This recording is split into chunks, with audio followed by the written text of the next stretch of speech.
Well, my name is Elma Felix. I've been in Sarasota County for about 2 years now, and I moved here from Miami, Florida. I worked in Miami for a really long time. I did urban planning, regional planning, town planning, you name it, any kind of planning. I went to the University of Miami School of Architecture for my degrees, and like I said, I worked in Miami for a really long time, and I was looking for a challenge. Well, the Comprehensive Plan is a fairly large and complex document, but at its best, it is a guiding policy document that leads the future growth and development for Sarasota County. It's important to young professionals because this demographic, we are incredibly passionate about where we live and how we want to live. I'm one of them. I want to be able to walk my dog and go grab a gallon of milk down the street.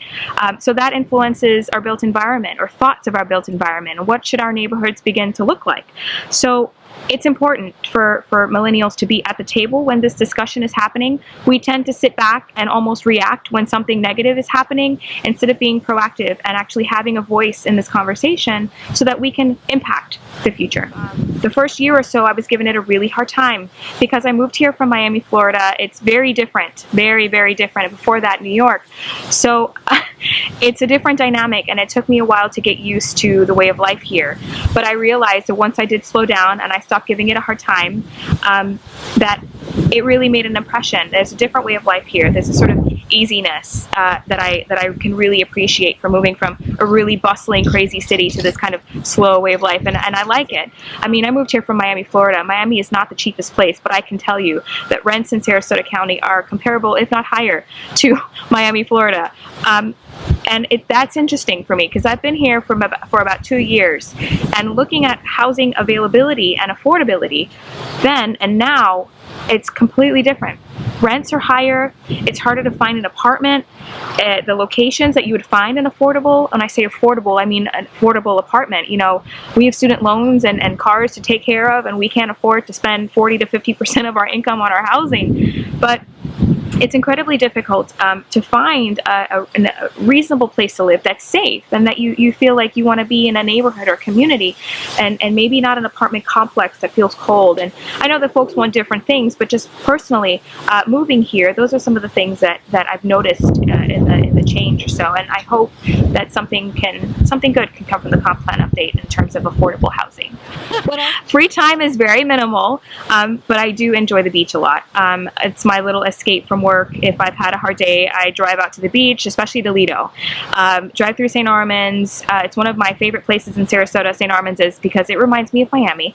I just love that feel when you get there. It's the relationship of the buildings to the street, to the pedestrian. There's an interesting dynamic that's going on with the public space and the circle, and maybe I look at it differently. I look at it as a planner and not, you know, someone that's just walking through St. Armand's, but there's an interesting dynamic that's happening in St. Armand's. But St. Armand's and Lido, definitely to kind of relax and release, and those are probably my favorite places.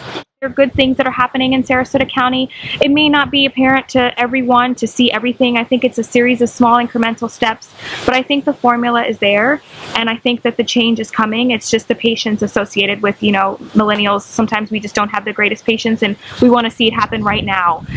But from my chair, looking at this sort of series of small incremental steps and seeing some sort of change in the tide, that's why I would encourage to sort of sit in for the long haul and sit in for the it's coming. Participate. More voices are better than 2 or 3, and I think it's that accumulation of voices of that equal. This is what we want, and this is what's important to us. I think that's the piece that's always missing. And you know, we always complain about things when they're happening or when they've happened, but we weren't at the table when the conversation started happening. So it's really the accumulation of voices. What do you want? What do you want? Do you want to have to sit in your car on Fruitville and have to sit in traffic for 45 minutes? Or do you want to be able to live in a really cool, neat neighborhood that you can walk to get your hair cut or get your dog groomed or to get a gallon of milk? What is it that you want, and what types of things are going to attract you or keep you here? And those are the things that's important for us to hear, and why you should participate.